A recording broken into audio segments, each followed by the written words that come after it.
সম্মানিত দেশবাসী, আসসালামু আলাইকুম, আদাব।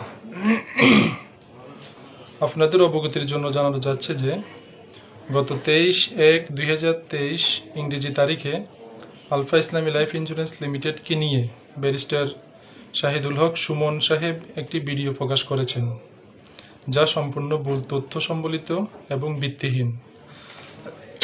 আমি আলফা ইসলামী লাইফ ইন্স্যুরেন্স কোম্পানির চট্টগ্রাম জজ আদালতের legal lawyer advocate Mohammad Saiful Islam আপনাদের অবগতির জন্য সঠিক তথ্য উপস্থাপন করছি।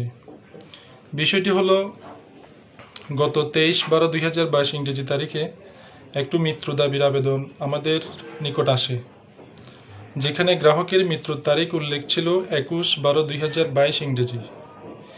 বীমা গ্রাহক পলিসি গ্রহণ করেন 28/10/2021 ইংরেজি তারিখে। পরবর্তী কিস্তির তারিখ ছিল 28/10/2022 ইংরেজি, অর্থাৎ পলিসিটি ছিল বাৎসরিক পেমেন্টের।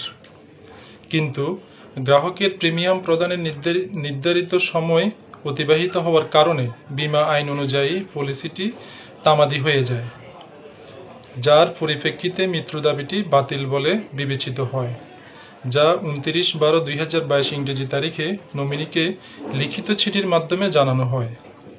নমিনি উক্ত চিঠি পাওয়ার পর মৃত্যু দাবিটি পাওয়ার জন্য 6 নং চুনারুঘাট সদর ইউনিয়ন পরিষদ থেকে স্মারক নং বিহীন একটি মৃত্যুর প্রত্যয়নপত্র নিয়ে ব্যারিস্টার সুমন সাহেবের সাথে দেখা করেন, যেখানে আবেদনে উল্লেখিত মৃত্যুর তারিখ থেকে 1 মাস পেছানো ছিল। পরবর্তীতে ব্যারিস্টার সুমন সাহেব আলফা ইসলামী লাইফ ইন্স্যুরেন্স লিমিটেডের প্রধান কার্যালয়ে এসে আবেদনে উল্লেখিত মৃত্যুর তারিখ থেকে 1 মাস পেছানো প্রত্যয়নপত্রটি জমা দিয়ে অফিস থেকে বের হয়ে ব্যারিস্টার সুমন সাহেব ভুল তথ্য সম্বলিত একটি মিথ্যা এবং বানোয়াট ভিডিও সামাজিক যোগাযোগ মাধ্যমে প্রচার করেন, যা আলফা ইসলামী লাইফ ইন্স্যুরেন্স লিমিটেড তথা বাংলাদেশের ইন্স্যুরেন্স সেক্টরের ভাবমূর্তি ক্ষুণ্ণ করেছে।